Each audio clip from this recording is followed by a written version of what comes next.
Hey guys, What's 5 here with episode number 8 of our FIFA 20 career mode with West Brom. We got it right this time. It is FIFA 20 and we're going into the round 4 of the Carabao Cup away from home at Bristol Rovers. I believe they're in League 1, I think, at least. So they are the league below us. We have got our younger squad out there, and we did also tuck in that striker that requested to play. If you remember at the previous episode, Tulloch was his name, and he requested to play in this game. We're going to give him the opportunity, and first chance of the game, really. He lays the ball off to Krovinovic from the midfield, tries the left-footed strike across goal. It does go wide of the post, unfortunately, and it's still 0-0. 20 minutes in, Cardenas, our scout future star, he's a decent one, I'll tell you that, but Tulloch, once again, is going to play through Billy Gilmore this time. Again, striking across goal, but again, it is right at the keeper.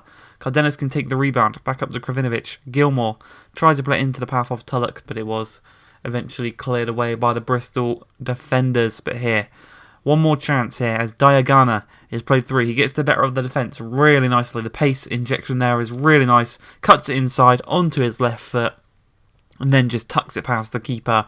1-0 up.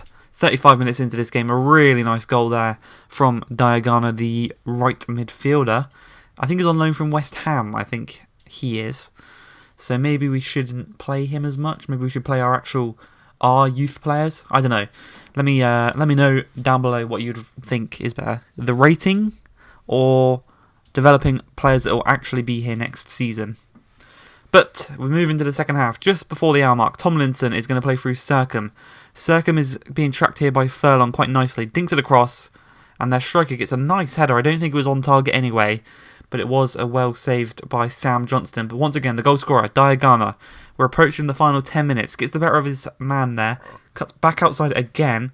Cuts back inside with a cross. Unfortunately, it goes out for a corner. From that resulting corner, Edwards is going to take it. He is one of our youngsters, Edwards. Whips it across. Furlong at the near post. Nods it home. Doubling our lead. Pretty much securing our path through to the next round here with that header. A very nice one. And I think that's the first corner I've scored on this year's FIFA.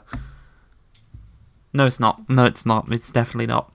They're very difficult to score. The ratio is definitely much higher than last FIFA.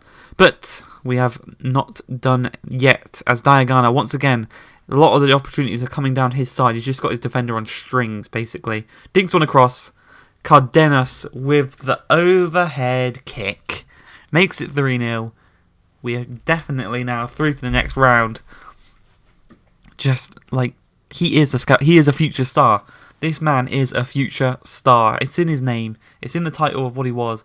Bang! Overhead kick. It's just class. And it's a proper overhead kick as well. Boom. Just in between the goalkeeper's arm and his head. And there we go. Through to the next round. Not quite sure who we're going to be playing in the next round, but it's going to start getting tougher and tougher now the further we move in. As you can see in the post-match conference, just getting asked a couple of questions about how comfortable the game was. It was very comfortable, a very easy game against a team from a lower division. And some of the Bristol players, they were alright. There was no real super standout player from the Bristol team that could have caused us much fear. But you can see here, Ryan Tulloch is just coming to us, thanking us for playing him. He apparently made a mistake out there. I just tell him, don't pressure yourself, you know.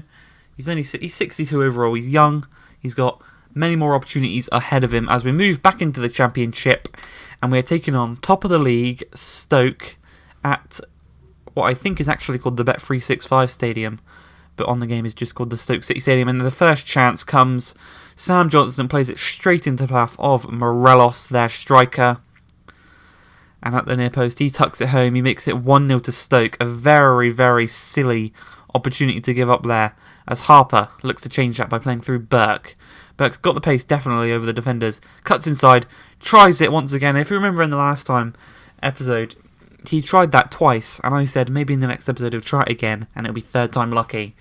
And it definitely was third time lucky, because that one goes right into the top bins. A lovely, lovely strike. Right into the top corner. No way the Stoke keepers get into that one.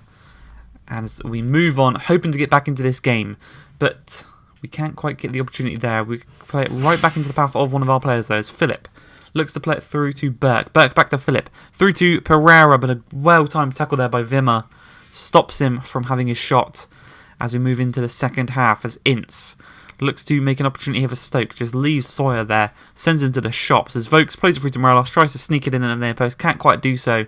Sam Johnson's definitely got that one covered as we have an opportunity 1 hour into the game here. Livermore, he's going to play through Sawyer. Sawyer's going to lay it off to Burke. Continuing his run in the middle is Sawyer.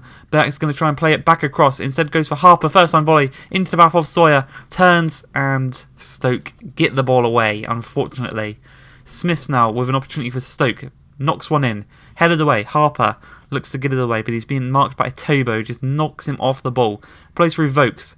Vokes plays it to Morelos. Back to Vokes. Gets the better of his man. Frank Lampard's it. And then he nods it home past Sam Johnson.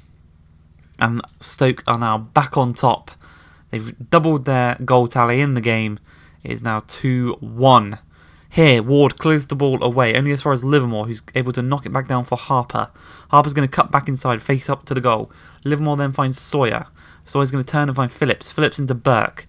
Dinks one over the top for Phillips. He's going to fire one across to Harper, who diving headers one home with 20 minutes left in the game. Harper equals things up. It is now 2-2. And that is in fact how the game is going to end, as a 2-2 draw with top of the table Stoke at their stadium. I think that's a decent result, and we should be able to grow and move on from that result, and hopefully just shorten the gap from Stoke even further. As we move on to the game at the KCOM Stadium, another away game. 3 away games in today's episode as we take on Hull, and the first chance comes here as Harper plays a brilliant ball through to Phillips. He's just going to dink one across to the back post, and Burke is there to just easily tap that one home. And 4 minutes in, one of the easiest chances we could have had. We're playing in our purple kit as well. How nice does that look? But we go 1-0 up through Burke, Oliver Burke, continuing his goal scoring form after that incredible goal against Stoke. He holds up the ball here nicely, turns his play out quite nicely as well. Harper, another one of our better goal scorers this season, again is going to play through Phillips nicely, looking to get the better of McKenzie. He does so. He's going to go for the shot himself this time, trying to go for the top corner, but it is well wide and well high of the goal. But 29 minutes in, half an hour's in, Honeyman plays through Leaves, strikes it right at Sam Johnson. We're going to throw it out. Kravinovic is going to look to get the better of the defender here. Actually going to lose possession to Henriksen as Bowen plays a 1-2 with the cam and continues his run. Jay is pulled pretty much out of position by Bowen, and he whips it into Evans or Evans. Evans or Evans. I think the A is actually before the V in his name. Yeah, Evans it looks like, because the A is before the V. But it's 1-1, and we try and get back into it just before half-time as Burke gets the better of his man, strikes it, but it does deflect off of the defender's leg and can easily be collected by the keeper.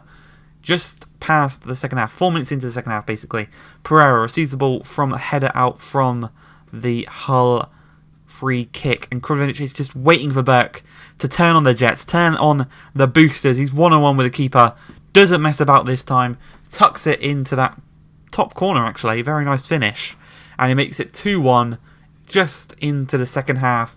He's got the brace, he's going for the hat-trick, and he's got a lot of time to do that. As they whip the ball across, Gibbs is going to find Harper with his nice defensive header. He's going to find Livermore. Livermore's going to play it back through to Phillips. He's got the pace over McKenzie. He's just our front three are so quick. It's brilliant.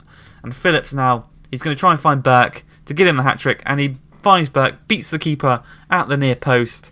And 1 hour into the game, Oliver Burke has his hat-trick. He will be taking home the match ball in today's episode. And that's actually going to be the final score of this game. And we've had a pretty good episode so far. 2 wins and a draw against top of the table. I hope you guys have enjoyed today's episode. If you have, please like, subscribe, and peace.